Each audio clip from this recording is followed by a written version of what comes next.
एक दुखद घटना और उस घटना को लेकर शुरू हुई राजनीति। नमस्कार, मैं हूं शिवा पुरोहित। एमपी में दिल दहलाने वाली इस घटना में एक दलित परिवार के बेटे की निर्मम हत्या हो जाती है। बेटे को बचाने पहुंची एक मां बेआबरू हो जाती है और एक बहन जो अपने भाई की मौत के इंसाफ की लड़ाई लड़ रही है। जी हां, इंसाफ। एमपी के सागर जिले के खुरई देहात थाना के अंतर्गत आने वाले बरौदिया नौनागिर गांव में हुई इस घटना में इंसाफ की क्या परिभाषा होनी चाहिए, ये सवाल आज हर किसी के जहन में है। आरोपियों की गिरफ्तारी हो, पीड़ित परिवार को हुए आर्थिक नुकसान की भरपाई हो, या सरकार द्वारा दी जाने वाली लाखों रुपए की सहायता हो, या फिर आरोपियों के घर ढहाने की कार्रवाई हो, आखिर इस घटना का इंसाफ हो तो क्या हो। दरअसल करीब 10 दिन से चल रहे इस घटनाक्रम में कई सारी कहानियां सामने आई हैं, जिसमें एक कहानी पीड़ित परिवार की है, एक कहानी आरोपी पक्ष की है, एक उस गांव के लोगों की है, एक पुलिस की कहानी है और एक कहानी है राजनीति की। जी हां, राजनीति की कहानी जो अक्सर इतनी नाटकीय होती है कि असल कहानी को कहीं पीछे छोड़ देती है। आज इस पूरे घटनाक्रम की कुछ कहानियां जो बताई जा रही हैं उस पर बात करते हैं, क्योंकि मामला मध्य प्रदेश की राजनीति के बड़े चेहरे मंत्री भूपेंद्र सिंह की विधानसभा से जुड़ा है।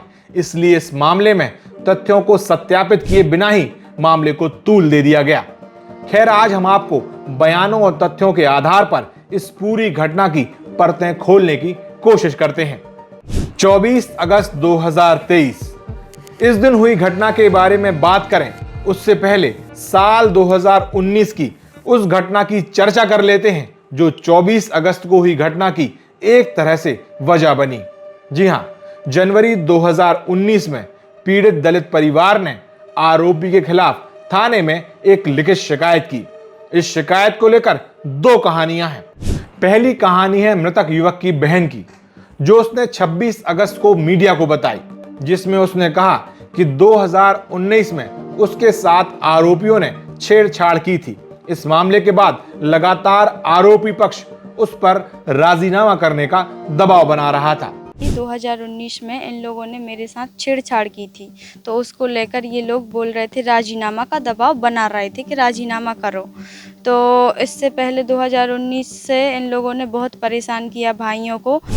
आप कह रही हो छेड़छाड़ का मामला दर्ज कराया था 2019 में, लेकिन पुलिस का कहना है कि उन्होंने केवल मारपीट, आपको चांटा मारा था और जान से मारने की धमकी दी थी। नहीं, उसमें छेड़छाड़ का भी था, जान से मारने की धमकी भी दी थी। उन लोगों ने मारा था गलत तरीके से। उन्होंने, समझ रहे हो आप, छेड़छाड़ में ही आता है वो। उन्हें हाथ पकड़ा, किसी ने कुछ थप्पड़ मारा, हाँ ऐसे उन्हें। वहीं दूसरी कहानी पुलिस ने बताई।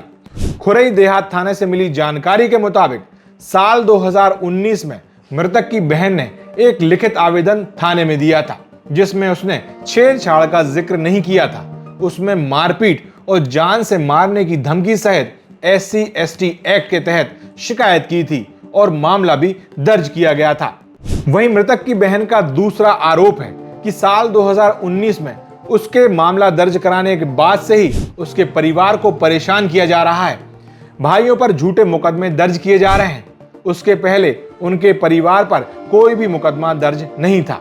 तो वो मुकदमे 2019 के बाद के हैं, पहले के नहीं हैं। ये इनकी सोची समझी साजिश थी। इनने प्लानिंग करके मेरे भाई को मारा है, मर्डर किया है, और इनकी सोची समझी साजिश थी। कहीं भी कुछ होता था बोलते थे विष्णु को उठा लो, लालू को उठा लो। इस आरोप की कहानी की जब तफ्तीश की गई तो मालूम चला कि साल 2019 से 3 साल पहले से मृतक के भाई विष्णु पर 2016 में मुकदमा दर्ज हुआ था। वहीं पुलिस थाने से यह भी जानकारी मिली कि विष्णु पर 7 मुकदमे दर्ज हैं, जिसमें मारपीट, जान से मारने की धमकी, आर्म्स एक्ट, STF भोपाल द्वारा चोरी, हत्या के प्रयास, बलवा के मामले दर्ज हैं। जबकि मृतक नितिन पर भी 7 मुकदमे दर्ज थे, जिसमें मारपीट, जान से मारने की धमकी के 3, 2 मामले आर्म्स एक्ट के और 2 चोरी के मुकदमे दर्ज थे। ये तो हुई 2 अलग अलग कहानियां जो मृतक की बहन के 2 आरोपों को खारिज करती दिख रही हैं। लेकिन कथित 2019 का एक वीडियो भी सामने आया है, जिसमें आरोपी पक्ष के लोग मृतक के भाई के साथ बीच बाजार मारपीट करते दिख रहे हैं। मृतक के भाई से पैर भी पड़वाते हुए वीडियो में नजर आ रहे हैं। इस वीडियो के सामने आने के बाद पीड़ित परिवार का पक्ष मजबूत हुआ। इस वीडियो को लेकर मृतक की बहन और वीडियो में दिख रहे मृतक के भाई का कहना है कि उनकी शिकायत पर पुलिस ने उस वक्त मामला दर्ज नहीं किया था, उल्टा उन्हीं पर मामला दर्ज कर दिया था। वो वीडियो सही है। वो वीडियो इन लोगों ने मेरे साथ छेड़छाड़ की थी, तो इन लोगों ने बोला घर पे मत बताना, घर पे बताओगी तो जान से मार देंगे। तो ये वही है कि भाई मैंने भाई को बताया तो भाई के साथ इनने मारपीट की, बीच स्टैंड पे मारपीट की, पाँव पड़वाए इन लोगों ने, तलवा चटवाए, और फिर उसके बाद इन लोगों ने उन्हीं पे मेरे विष्णु मंझले भाई पे 25 आर्म सेट का केस लगा के अंदर करवा दिया। वो हमारे साथ मारपीट हो रही है, वो तो सिर्फ ये मामला था, ऐसे ही उनके विवाद चल रहा था उनसे। रिपोर्ट के मामले में उनने हमें मारा, घर से ले जाके मारा, स्टैंड पे ले जाके पीटा। वीडियो बनी, लोगों ने देखा, मारपीट की, वो जान से मारने की धमकी भी दी। हमारे बहन के साथ छेड़छाड़ का भी मामला दर्ज हुआ। रिपोर्ट नहीं लिखी गई थी, हम रिपोर्ट लिखवाने गए तो हमारे ऊपर ही मुकदमा कायम किया गया था। विष्णु और उसकी बहन के आरोपों पर खुरई देहात थाना से बात की गई तो थाना प्रभारी ने बताया कि मृतक की बहन ने थाने में 26 जनवरी 2019 को मारपीट और SC/ST एक्ट का मामला दर्ज कराया था, जबकि विष्णु पर 23 जनवरी यानी घटना के 3 दिन पहले ही आर्म्स एक्ट का मामला दर्ज हुआ था। मतलब साफ है, जो विष्णु कह रहा है कि उसके खिलाफ मामला दर्ज उसकी बहन के शिकायत करने के बाद हुआ है, ये आरोप इस तथ्य के आगे गलत समझ आ रहा है। जबकि यहां एक बात और साफ कर दें कि ये वायरल वीडियो कब का है, इसकी जांच होना और इसकी सत्यता की प्रामाणिकता होना अभी बाकी है, क्योंकि सरे बाजार दिन दहाड़े इस तरह से आरोपियों द्वारा मारपीट करना भी सरासर गलत है और उनकी दबंगाई का एक तरह से ये सबूत भी है। इस पर आगे बात करते हैं। फिलहाल 24 अगस्त 2023 को हुई उस घटना की बात करते हैं जिसने पूरे प्रदेश को हिलाकर रख दिया था। सागर के खुरई देहात थाना के अंतर्गत आने वाले बरौदिया नौनागिर गांव में 24 अगस्त की देर शाम बाजार में एक दलित युवक की पीट पीट कर हत्या हो जाती है। आरोप है कि जब उसकी मां उसे बचाने पहुंचती है तो उसे निर्वस्त्र कर पीटा जाता है, जिसमें उसका हाथ टूट जाता है। आरोप यह भी है कि इस दौरान मृतक की बहन को आरोपी रेप करने की धमकी देते हैं और वो मौके से भागकर जैसे तैसे अपनी जान बचाती है। इसके बाद पुलिस पहुंचती है लेकिन आरोपी फरार हो जाते हैं। फिर उसके बाद वो लोग मुझे भी मारने पीटने लगे और हमसे बोले कि अभी तो छेड़छाड़ किया है, हम तुम्हारे साथ 76 करेंगे, यहीं करेंगे, इसी वक्त करेंगे, जाओ तुमसे जो बने उखाड़ लो, ठीक है। उसके बाद कोमल सिंह ठाकुर ने मुझे मारा और कुछ लोग मुझे पकड़े, उन्होंने मम्मी की साड़ी निकाल दी और वो उनको निर्वस्त्र कर दिया, जिसमें वहीद खान, गोलू सोनी, ये लोग मम्मी को अगल पकड़ के मतलब वहीं पे पकड़ के रखे थे, उनको मार रहे थे, पीट रहे थे उनके साथ, और हमें भी मार पीट रहे थे। वो भाई को मारने लगे। फिर उसके बाद मैं वहाँ से भागी, मैंने सोचा कि मैं भाग जाऊँ, उन लोगों ने मोबाइल तो छीन ही लिए थे। फिर मैं वहाँ से भागी तो वो लोग पीछा करते करते आए, तो रास्ता में मैंने सोचा कि वो लोग चले गए वापस, लेकिन वो सीसी रोड से यहाँ आए, मैं यहाँ से सीधी यहाँ भाई मिल गया बड़ा वाला। मृतक की बहन की इस कहानी का एक पहलू और है, जिसमें मृतक की मां और मृतक की बहन के बयानों में थोड़ा विरोधाभास है। जहां मृतक की बहन का कहना है कि आरोपी घटना को अंजाम देने से पहले उसके घर आए थे, उसकी मां को धमकाया था, मामले में राजीनामा करने को लेकर दबाव बनाया था, बाद में बस स्टैंड पर सब्जी लेने गए भाई के पास पहुंचे थे, जबकि मां ने आरोपियों के पहले घर आने की बात कही ही नहीं।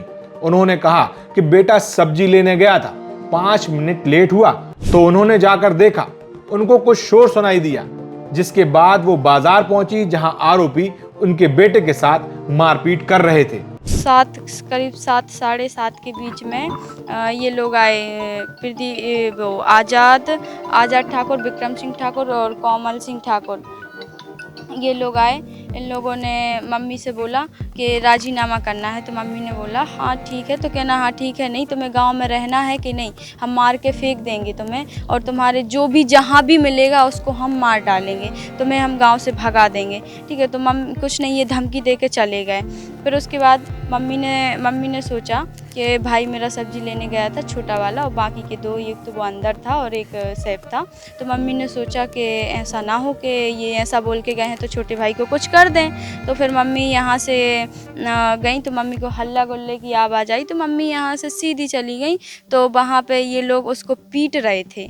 हमारा लड़का सब्जी लेने गया तो थोड़े 5 मिनट हो गए तो हमने कहा ये लेट हो गया, बच्चा अभी नहीं आया। तो मैंने उसको देखा बाहर निकल के, तो मेरे को आवाज़ आई तो मैं भागती गई।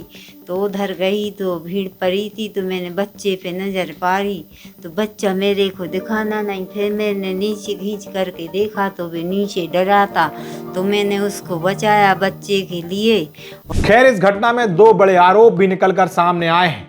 ये दोनों ही कहानियां पीड़ित पक्ष ने सुनाई है। पहला आरोप था मृतक की मां को निर्वस्त्र कर मारपीट करने का। दूसरा आरोप था मृतक की बहन के लिए बीच बाजार रेप करने की धमकी देने और इसके बाद बहन का वहां से जान बचाते हुए भागने का।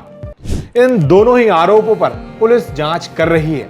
अगर ये दोनों आरोप सच हैं तो दुनिया की किसी किताब में इस तरह का अमानवीय होकर मारपीट करना और सरेआम महिला को निर्वस्त्र करना, एक लड़की को रेप करने की धमकी देना बेहद गंभीर है। वहीं इस कहानी का एक दूसरा हिस्सा भी है जो उस गांव के लोगों और आरोपी पक्ष का कहना है। उनके मुताबिक मृतक नितिन हाथ में तलवार लेकर आया था, बाजार में उत्पात मचा रहा था, किसी व्यक्ति के हाथ में तलवार से वार भी किया था, जिसके बाद यह आक्रोश में घटना हुई है।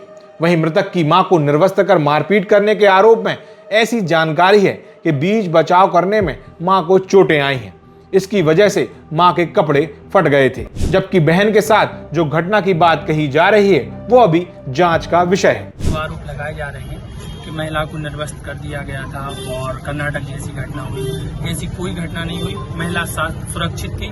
वो कुल मिला के भीड़ के द्वारा जो मतलब मारा गया, उसको पीटा गया, उसमें थोड़ा बहुत हम कह रहे हैं उसको चोट आ गई होगी। बाकी ऐसा कोई कृत्य नहीं हुआ कि महिला को निर्वस्त्र कर दिया या उसको दौड़ा के पूरे गांव में मारा। ये तो बिल्कुल निराधार। इरमान रिजवान वगैरह हराम उन्हीं की ये सब पूरी गैंग है, पूरी चुप भी क्या है सर उनकी। तो हर गांव में देहात में कम से कम 2-2 लोग मिलेंगे, मतलब बहुत बड़ा गिरोह है। काम क्या करते हैं ये लोग? काम नहीं करते, चूर फूल रोटी लपाटी ये में दाए वो में दाए, जो वो इज्जत वाले आदमी अपने घरे वक्त क्या दुख है और क्या करे। मंदिर लूटने को आपकी गाड़ी उठा लेगी, आपकी जीप उठा लेगी, उनको बच्चू उठा लेगा।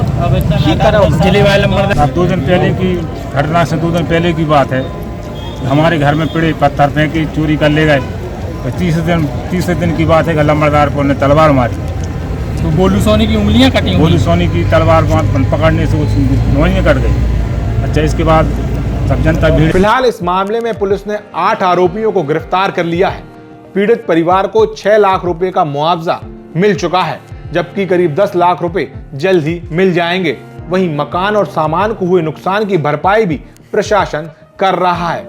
4 लाख की राशि 1, 2 लाख की राशि 1, इस तरह से 6 लाख की राशि अभी तक दे चुके हैं और 10 लाख की राशि के लिए भी मुख्यमंत्री जी ने कहा है।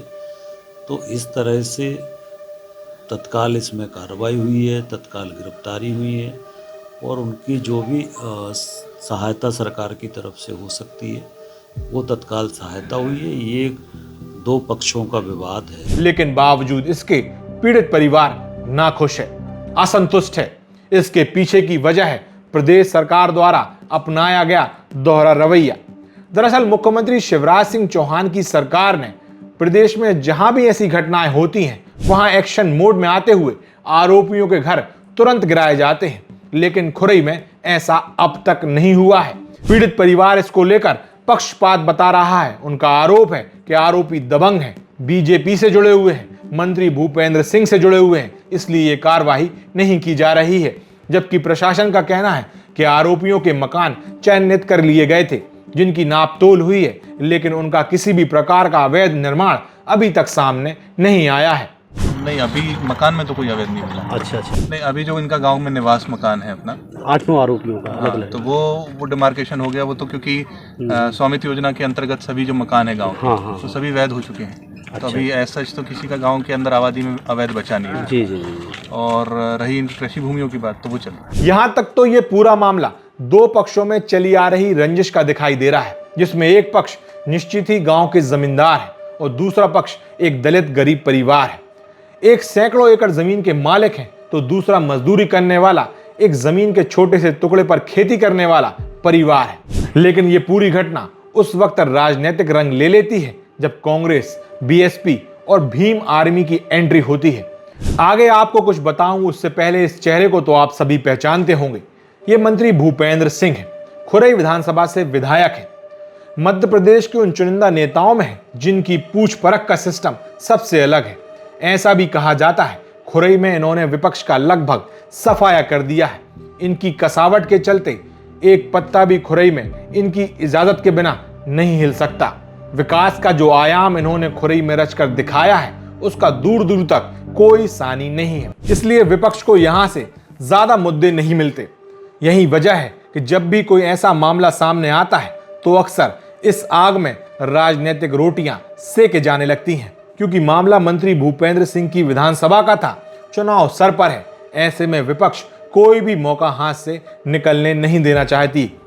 इसलिए यूपी की पूर्व सीएम मायावती के ट्वीट से लेकर एमपी के पूर्व सीएम दिग्विजय सिंह की अनरय की राखी बंधवाने खुरई आने तक भीम आर्मी के प्रमुख चंद्रशेखर आजाद सहित तमाम छोटे बड़े नेता सब एक के बाद एक इस मामले में कूद पड़े। अब सुनने में आ रहा है कि 9 सितंबर को प्रियंका गांधी भी इस पीड़ित परिवार से मिलने आ सकती हैं। वहीं पीड़ित परिवार की ओर से मृतक की बहन अपने भाई की मौत के इंसाफ के लिए एक भी कदम पीछे हटने तैयार नहीं है। ये मामला फिलहाल राजनीति की भेंट चढ़ता जा रहा है। मंत्री भूपेंद्र सिंह को घेरने के चक्कर में इस घटनाक्रम का किस तरह से राजनीतिकरण हो रहा है ये भी साफ दिख रहा है। जातिवाद और वोट बैंक की राजनीति भी समझी जा सकती है। आने वाले विधानसभा चुनाव को देखते हुए एक रणनीति बनाकर इस मुद्दे को जबरदस्त तूल दिया जा रहा है। वहीं घटना के तथ्यों को पूरी तरह जाने बगैर मंत्री भूपेंद्र सिंह के खिलाफ एक चक्रव्यूह रच दिया गया है। उधर दूसरी तरफ मंत्री भूपेंद्र सिंह फिलहाल खामोश हैं और परिस्थितियों को भांपने में लगे हैं।